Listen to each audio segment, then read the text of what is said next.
Jeux paralympiques de Rio, 170 millions de francs CFA reçus ce matin par les athlètes et la Fédération ivoirienne des sports paralympiques. Fatima Brigitte Diasso, médaillée d'argent, a reçu 40 millions de francs CFA en plus d'une villa du même montant. Le président sortant Barack Obama et le président élu Donald Trump se sont parlé aujourd'hui dans le bureau ovale aux États-Unis où des manifestations anti-Trump ont éclaté partout. Ce soir, on marquera un arrêt sur une date, celle du 10 novembre 1959. Ce jour-là, l'ONU condamne l'apartheid en Afrique du Sud. Bonsoir à tous et merci de vous informer sur RTI2. Fatima Brigitte Diasso honorée ce matin, la médaillée d'argent aux Jeux paralympiques de Rio de septembre 2016 a reçu 40 millions de francs CFA en plus d'une villa du même montant. Au total, 170 millions de francs CFA reçus ce matin par la Fédération ivoirienne des sports paralympiques. C'était lors d'une cérémonie présidée par le Premier ministre Daniel Kablan-Duncan, Kati Touré-Kodo et Samira Ouedraogo. 170 millions de francs CFA et 12 distinctions, c'est la récompense de l'État à la Fédération nationale des sports paralympiques et ses athlètes. Rentrés de Rio avec une médaille d'argent, ils ont été honorés par le Premier ministre Daniel Kablan-Duncan. Nous sommes réunis ce jour, encore une fois, pour magnifier l'effort et l'excellence par la célébration du courage et du mérite de nos vaillants athlètes ayant participé aux Jeux paralympiques de Rio, organisés du 7 au 18 septembre 2016. Comme pour les héros olympiques, Fatima Diasso, la médaillée d'argent, reçoit la somme de 40 millions de francs CFA et une villa du même montant. Elle est faite officier dans l'ordre national. Un grand merci au président de la République et l'ensemble des membres du gouvernement. Cette distinction-là me va vraiment droit au cœur et je ne peux que dire merci et on va dire, j'ai patienté mais j'ai pas été déçue. 10 millions aux finalistes du 200 mètres, Nombo Jean-Luc, officier dans l'ordre du mérite ivoirien. Les encadreurs n'ont pas été oubliés.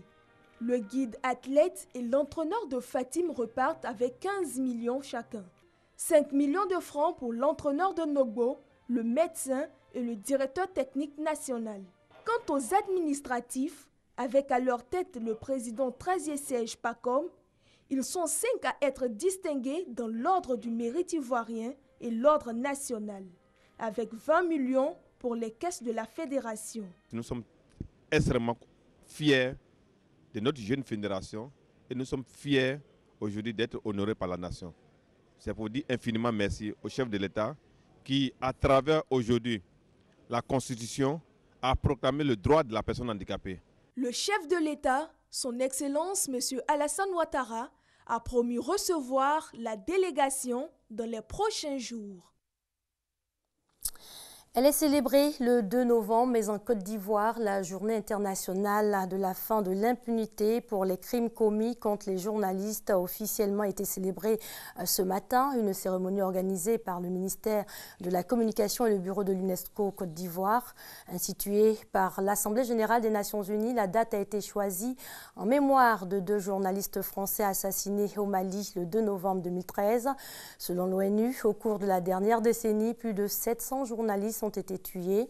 Et selon l'UNESCO, 70 journalistes ont été tués en 2014 et 91 en 2013, soit un total de 680 pour la période 2006-2014. En outre, 94% des journalistes tués entre 2006 et 2014 sont d'origine locale et 6% sont des correspondants étrangers. 94% des journalistes tués sont des hommes, moins de 6% des 680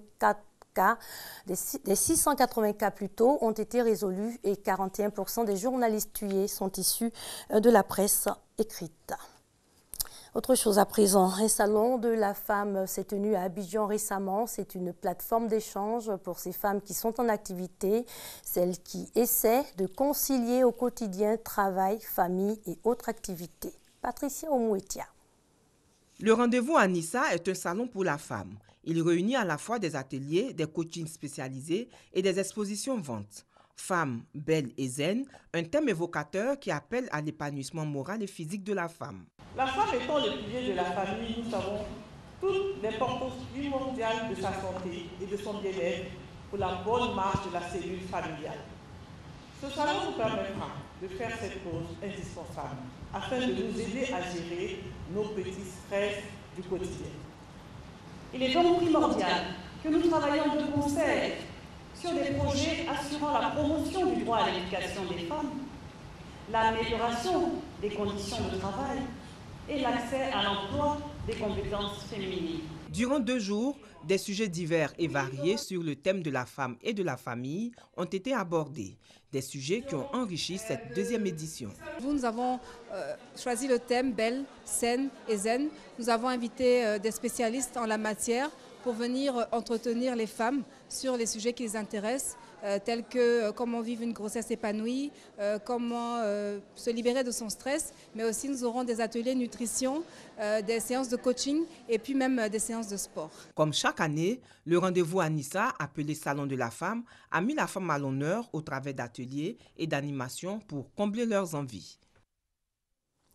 Direction au Boaké, où les élèves de l'école primaire publique de Nambo étudient désormais dans de meilleures conditions. Le toit du bâtiment de 3 classes décoiffé suite à une tornade a été réhabilité. Hassan Khan et Kader Sogodogo. Bâtiment décoiffé et dégradé. Ces photos illustrent bien le mauvais état du bâtiment de 3 classes de l'école primaire publique à Nambo.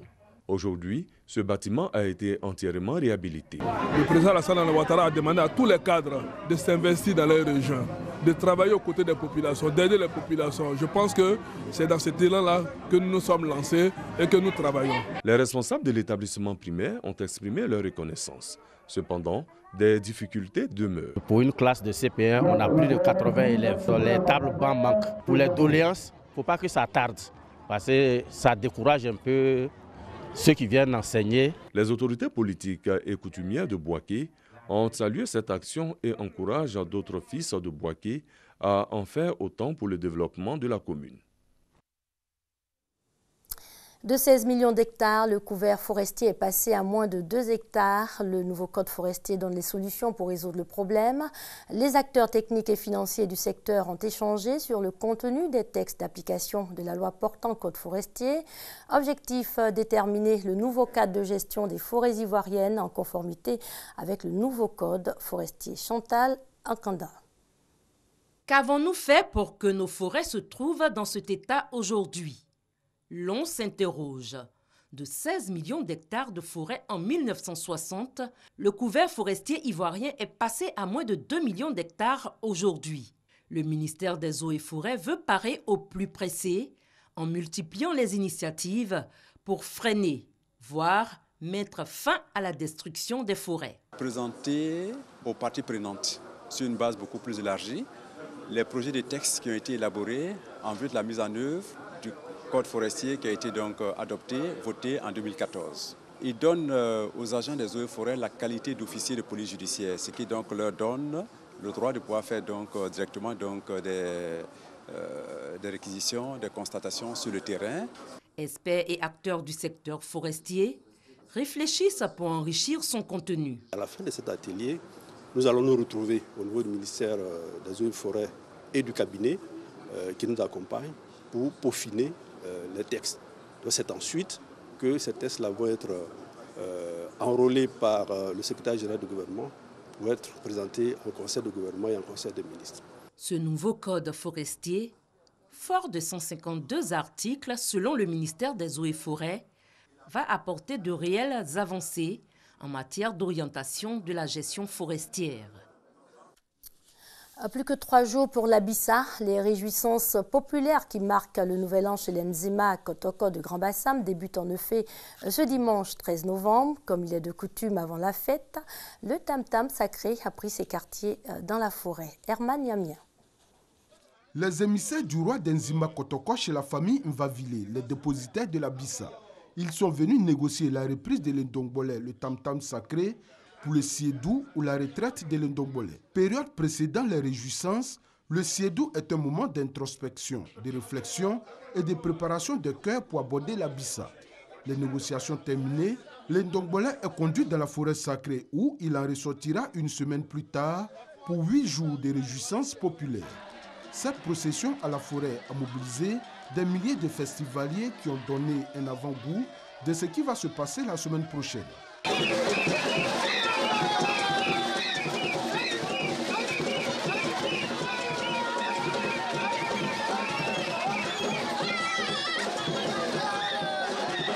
Le dimanche 13 novembre prochain marque le début des festivités. Ce sera le boiseau ou la cérémonie de remise de l'Indongbole au peuple par le roi, suivie de la cérémonie de son installation sur la place de la Bissa.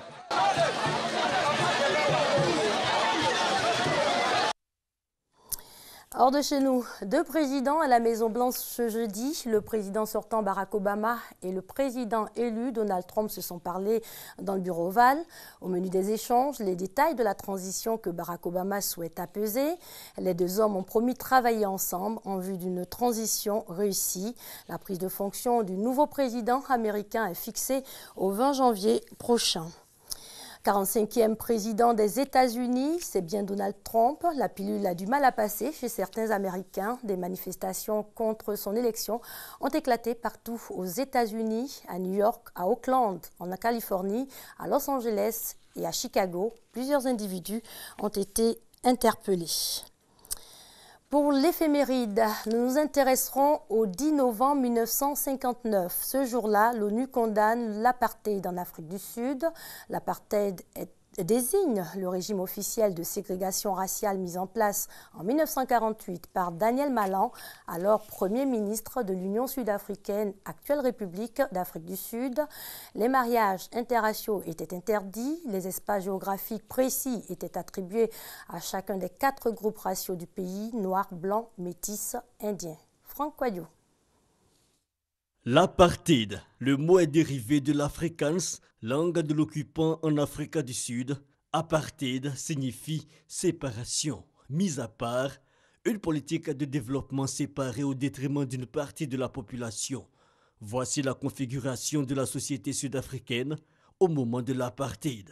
Les Blancs, les descendants d'immigrants européens arrivés à partir de 1652, ils sont plus de 21% de la population. Les Indiens, les descendants des coulisses recrutés en Inde à partir de 1860 et engagés dans les plantations de canne à sucre du Natal, ils représentent en 1950 un peu moins de 3% de la population. Les Métis, issus du mélange entre Blancs et Otento au XVIe et XVIIe siècle, et les Malais du Cap.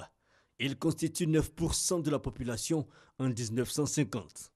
Puis les Noirs ou Bantous, 67% de la population au moment de la mise en place de l'apartheid, conceptualisée à partir de 1948 en Afrique du Sud. Cette politique s'articulait autour de la division politique, sociale, économique et géographique de la population.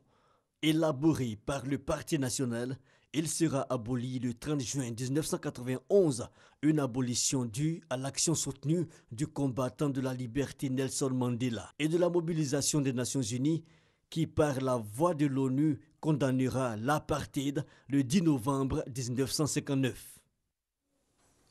Excellente soirée sur les antennes de l'RTI, la marque du service public.